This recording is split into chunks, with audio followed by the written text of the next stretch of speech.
Already போட்டிருந்த ஷார்ட்ஸில் மம்மியோட food எப்படி இருந்தது, எப்படி சாப்பிட்டோம் வச்சோம் எல்லாமே சொல்லியிருந்தேன். ஸோ அந்த ஷார்ட்ஸ் பார்க்கலைன்னா போய் பார்த்துட்டு வந்துடுங்க. அண்டு கீழடி போயிருந்தோன்னா லைட்டாக எக்ஸைட்மெண்ட் எனக்கு இருந்தது. பட் உள்ளே போய் அந்த 2600 வருஷத்துக்கு முன்னாடி இவ்வளோ அழகான பீச் இருந்ததா அப்படின்னு ரொம்ப எனக்கு இந்த கலெக்ஷன்ஸ் வந்து எனக்கு ரொம்ப ரொம்ப பிடிச்சிருந்தது.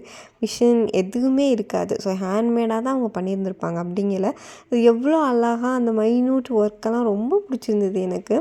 அந்த கலர்ஸுமே பார்த்தா ரொம்ப நல்லாயிருக்கும். லைக் இப்போ என்ன ட்ரெண்டிங்கோ அந்த அளவுக்கு இருந்தது. அண்ட் அவங்களோட ஹெல்த்தியாக அவங்க என்னென்ன சாப்பிட்டாங்க வச்சாங்க எல்லாமே வந்து நமக்கு ரொம்ப யூஸ்ஃபுல்லாக இருந்தது. அதெல்லாம் கண்டுபிடிச்சிருக்காங்க, எந்த ப்ரூஃப்மே இல்லாமல் சொல்லலை.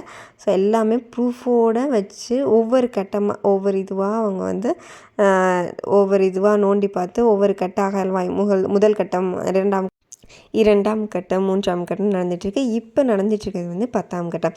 நமக்கு இதோட வேல்யூ எவ்வளோ தெரியும் தெரியாதுன்னு நமக்கு தெரியலை. பட் இந்த ஃபாரினர்ஸ் எல்லாம் ரொம்ப என்ன சொல்கிறது, ரொம்ப இன்ட்ரெஸ்டாக அப்படியே ரொம்ப வியந்து பார்க்குறாங்க. எப்பட்றா வந்து இந்த 10ஆம் கட்ட அகழ்வாய் நடந்துகிட்ருக்கு. ஸோ அதுலேயும் நமக்கு நிறையவே கிடைக்கும். அண்ட் கொஞ்சம் பிரேக்குக்காக கார்ன் இதெல்லாம் சாப்பிட்டோம். வெளியிலே இருக்குது. ஸ்கூல் பசங்களுக்கு இது ரொம்ப என்ன சொல்கிறது, அவங்க படிக்கிறத விட இப்படி பார்த்தாங்க அப்படின்னா அவங்களுக்கு அப்படியே ஸ்டோர் ஆயிரும் மைண்டில். ஸோ லைவாக அவங்க பார்த்து கற்றுக்கிறது நிறையவே இதில் கற்றுக்குவாங்க. நிறைய ஸ்கூல் ஸ்டூடெண்ட்ஸ் வந்துருந்தாங்க. நான் இந்த பீட்ஸ் கலெக்ஷன் மட்டும்தான் நான் நிறைய எடுத்துக்கிட்டே இருந்தேன். நிறைய பானைகள், இந்த பாத்திரங்கள், அவங்க யூஸ் பண்ண திங்ஸ் அந்த மாதிரி நிறைய இருந்தது. பட் எனக்கு வந்து என்ன சொல்கிறது, அந்த பீட்ஸ் தான். இதில் பாருங்கள் எவ்வளோ வருஷம் வந்து பழமையானது நம்மளோட தமிழ் கலாச்சாரம் பாரம்பரியம்னு சொல்லிட்டு அதில் அப்படியே எல்லாமே இருந்தது. இந்த காயின்ஸ், எடைக்கற்கள் எல்லாமே குட்டி பிள்ளைங்களுமே ரொம்ப இதுவாக வாட்ச் பண்ணாங்க.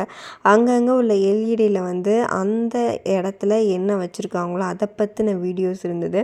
நான் கடைசி வரைக்கும் இந்த பீட்ஸ் இதை விடவே இல்லை. அண்டு நிறைய இந்த மாதிரி கேம்ஸும் இருந்தது, நம்ம தமிழில் விளையாடுற மாதிரி. அண்ட் அது எல்லாமே விளாண்டுட்டு அண்டு பானை செய்கிறதுனா கூட அது எப்படி ஸ்டார்டிங்லேருந்து எண்டு வரைக்கும் இருந்தது. தமிழ் விளையாட்டுகள் நிறைய இருந்தது.